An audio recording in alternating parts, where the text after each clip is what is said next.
Hello, friends. Welcome or welcome back. It's sunny out today.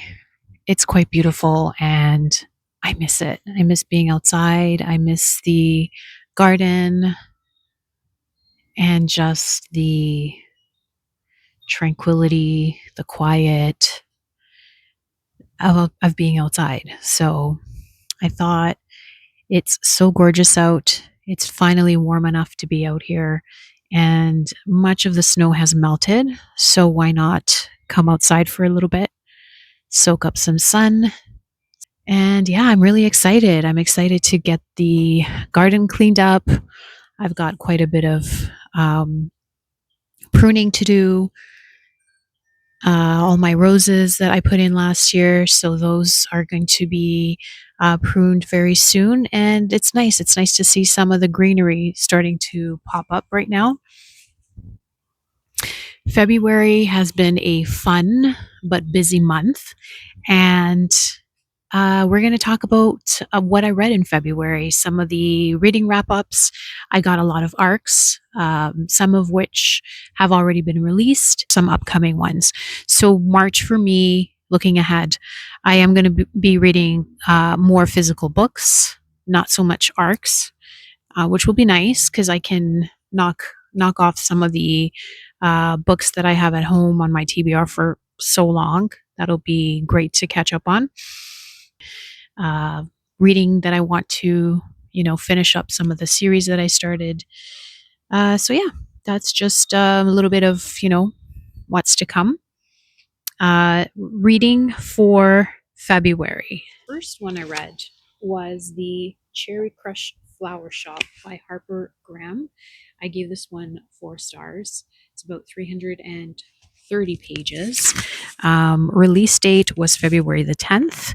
And this one is a very light read, very cute, cozy. Zoe Hart, who is running the flower shop in this small town, and a long childhood friend, Jackson, who he's returning back from the military, so he's dealing with some PTSD. They meet up again, and there's a rumor going around that they're going to be the next town sweethearts, and they decide they're going to go for it. And it is fake dating, and it's super, super cute, very quick read. These two, start fake dating and then eventually end up falling for each other, of course. And it then turns into a second chance romance. So if you like a quick read, you like a fake dating, second chance romance type of book, this would be it. I highly recommend it. Again, I gave this 4 stars. Not normally something I would read, but February being Valentine's and love month and Galentine type of thing, I thought, okay, I'm going to give this a try. And I actually really enjoyed it. So the next book I read was Sour Route by Lily A. Grace. This was released February the 12th. I also gave this 4 stars. And this is a Gothic dark romance, more Gothic psychological than, dark romance. At least that's my personal opinion anyway. Grace has spent her life isolated on a farm in the English countryside, caring for her dying mother and living a quiet, restrained existence. When her mother passes, an unexpected opportunity pulls her towards London, and she ends up working at a funeral home, which sounds very odd, but she gets swept into this funeral director home estate, and things with Nicholas Crawthorne end up developing into a relationship, and it takes a very haunting psychological turn, very gripping, deeply unsettling. And then what I wrote here is I found myself consistently turning pages, drawn into the peculiar symmetry between Grace and Nick and the secrets that bind them. So there is quite a bit of plot twist in this. It is very eerie. There is almost a haunting going on, and I can't divulge too much without giving it away, but I highly, highly recommend this one. This was so good, so well done. just atmospheric and, just gorgeous writing. And you should give it a chance. That was released February the 12th. I then read Shy Girl by Mia Ballard, and I gave this one 3 stars. The release date for this is upcoming. So April 21st will be the release date for this. And from my understanding, this was already released. It was self-published and it was finally picked up by a publisher. So there is quite a bit of controversy with this book.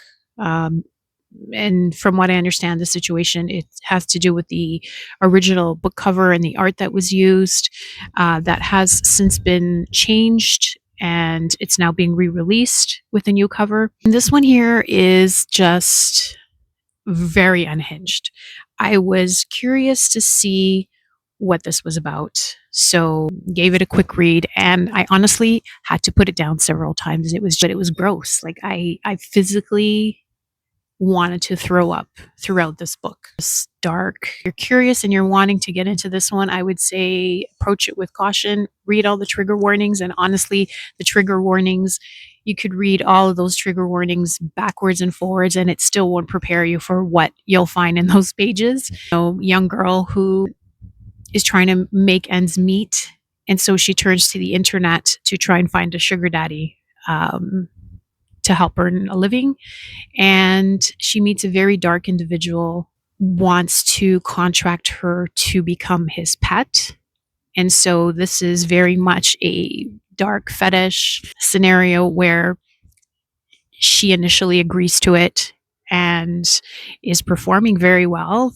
And then it just suddenly turns into a captive situation where it's just horrifyingly psychologically messed up.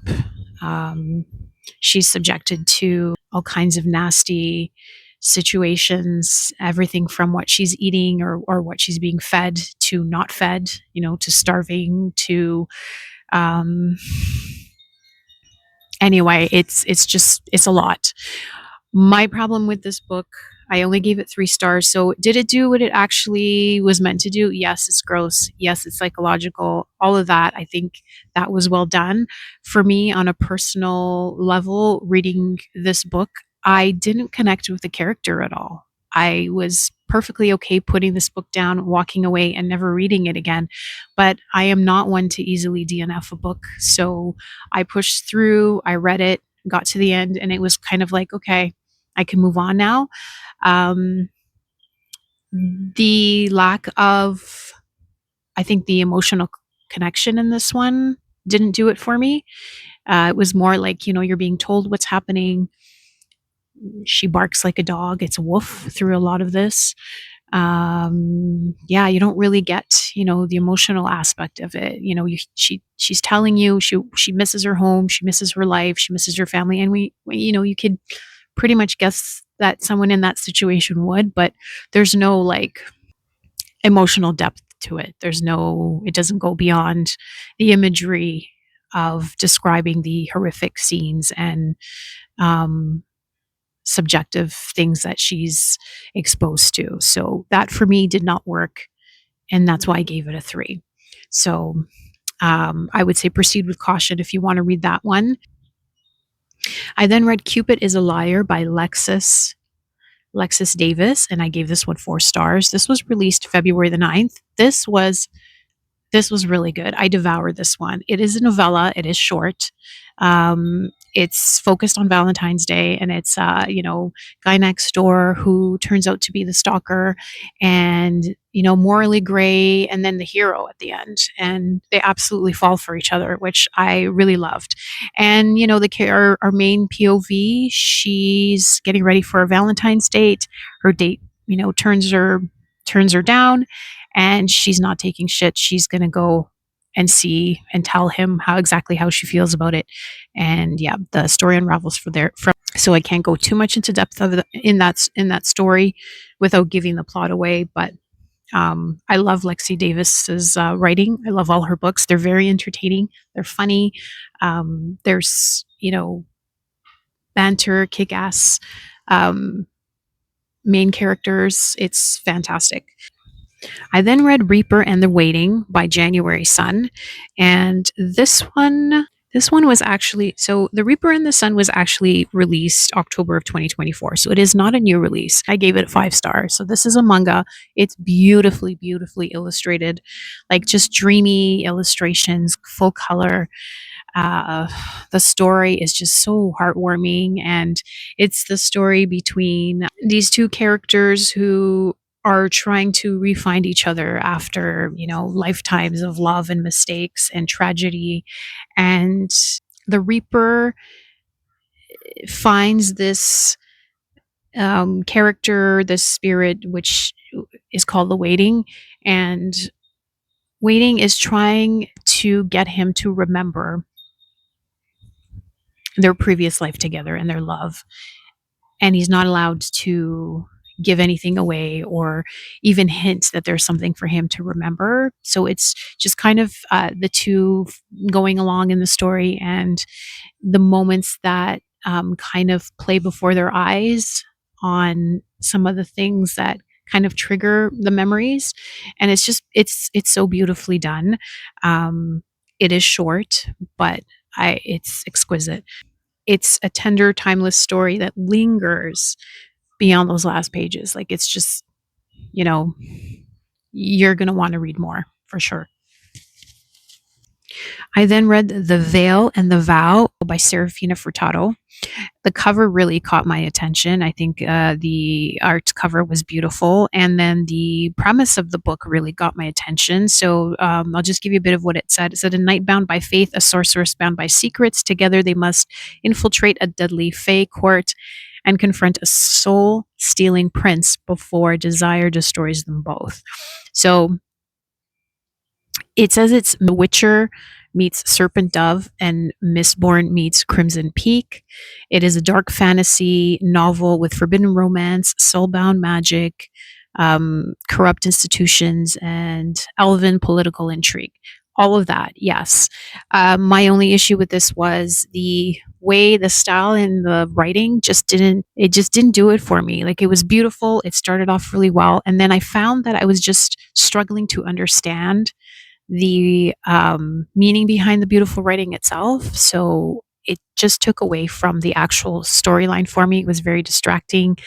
I had to reread things over again, and I was just like, maybe I'm too dumb for this book. And I don't think it's badly written. I just think it's overdone. Shakespeare writing is a classic. It's beautiful. I'm not saying that, I'm comparing this to Shakespeare writing, but there's a point where, you really need to understand what's the language behind what's being written. And so you had like Cole's notes back in school. And this sort of felt like that. I found it just too much work for the reading experience that I was looking for.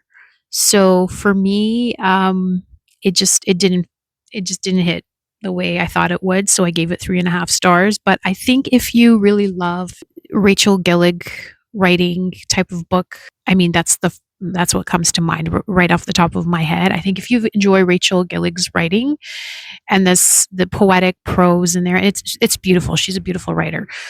This might actually be up your alley. So maybe give that a try. And oddly, I was not able to give my review on Goodreads. Not sure what's happening there, but Goodreads does not allow anyone to even give any feedback on the book. So I'm not sure what's happening, if it's no longer being published. I don't know. So again, that was January the 7th release, The Veil and the Vow by Serafina Furtado. Japanese Gothic by Kylie Lee Baker. This was such an intriguing, atmospheric read. Japanese Gothic leaning heavily into folklore. We have Sen, a fierce female samurai warrior from the late 1800s. She's carrying all the weight of her family legacy, in contrast with Lee in modern day Japan, who's a young man who's deeply troubled with, fragmented memories of his mother. It's very eerie. It's creepy. Very well written, and there's a haunting in the house that they're both living in. So they are on different timelines, but they share in common the house that they're both living in. So that was really cool. It's a slow burn. It's drenched in historical retellings, vivid, gory imagery, and unsettling haunted houses that bridge the present and the past timelines. There's a element of blurring the lines along this plot where you don't really know if it's a dream or it's a hallucination. Lee's dealing with addiction. He's addicted to pills, so you kind of get this very like distorted reality, dreamlike type of setting with his world. So really, really beautifully done. I have to say I did enjoy Bat Eater, which is another of Kylie Lee Baker's books. I just found there was more humor. There were more moments of connecting or emotional connection with the characters, where this one I think fell a little more heavily on the history itself. So if you do love a dark gothic horror, this would be for you. I also read this fever called Living, a horror novella by Azzurra Knox. And this one released March the 3rd. So this was just released. I gave this a 5 stars. This was fantastic. Absolutely loved it. Great short read. It has this unsatiated hunger throughout the pages of this novel. Like it's this desire, it's this grief, and you see the changes in the character as she's turning, and her love for this character, and so much going on with turmoil in matters of heart and relationship, and this stranger that turns up. She's a new tenant, Eleanor, I believe her name is. Yeah, Eleanor, with red hair, long black skirts, and a prosthetic leg. So there's a mystery with this new person that comes in, and things start to change. You start to see a transformation. So I'll leave it at that. There's a lot of tension. It is quite twisty, and it is a page turner. You will love this. It is Juliet and her twin brother Jason. So those are the two main POVs, and it's set in Palermo, Sicily. A string of deaths, so bodies are turning up. Quite entertaining. It's gory, it's sapphic, it's beautifully written, and it's just a lingering haunt. Like it's a constant hunger for things. Yeah, I'm going to leave it at that because it's too short to even go into detail on this, but I loved it. Absolutely loved it. Molka by Monika Kim.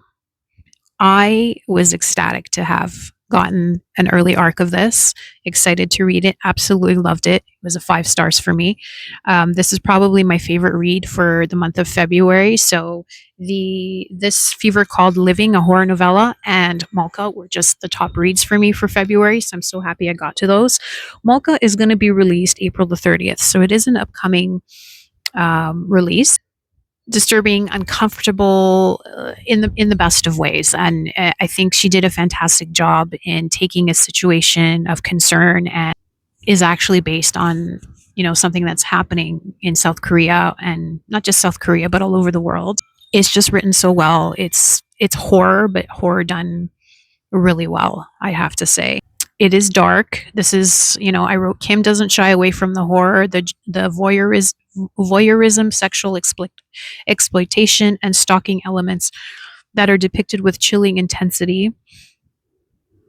Dai's experience feels raw and painfully real. I truly felt for her as she navigated betrayal, violation, and the psychological toll of being watched and manipulated. You have to read it. I cannot recommend this enough. 5 stars. Yeah, you're not going to want to miss that one. Is it for everybody? Maybe not for everybody. I don't know. But I think if you're going into a horror book, I don't know what else you would expect. I mean, it is written to creep people out, right? Like it is supposed to be eerie and gross and haunting and all of the things that it does. So that is I've read. For the month of February. I think March is going to be another great reading month. So I do want to finish up some series that I haven't gotten around to finishing yet. Last year, my reading goal was to dip my toes into different genres of reading outside of my comfort zone or, my exposure. And I ended up reading some more sci fi, which I really loved. I ended up really loving sci fi. And yeah, I also dipped my toes into manga and light novel, break from, heavy reading, some slumps those came in really helpful. So I always recommend, if you're looking to try something new and you're in a reading slump, pick up a light novel, try a light novel, try a manga. Like you'd be surprised. There are fantastic series for adults out there. They're not just for kids. I know there's a lot of stigma about manga and kids, and it's kids material. I was shocked at how much I enjoyed it. Actually, I'm reading the Witch Hat Atelier series.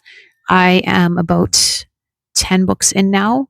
It's still ongoing, so they're still releasing more books in the series, but I'm absolutely loving it. It's nostalgic, it's magical, the illustrations are breathtaking.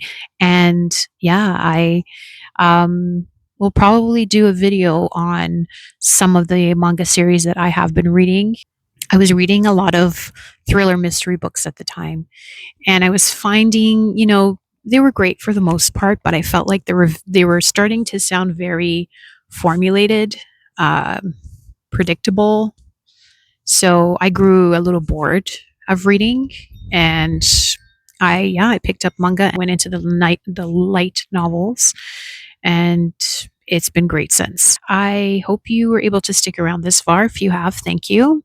Of course, consider subscribing, sharing, liking this video. It's a great help, and we'll see you in the next one.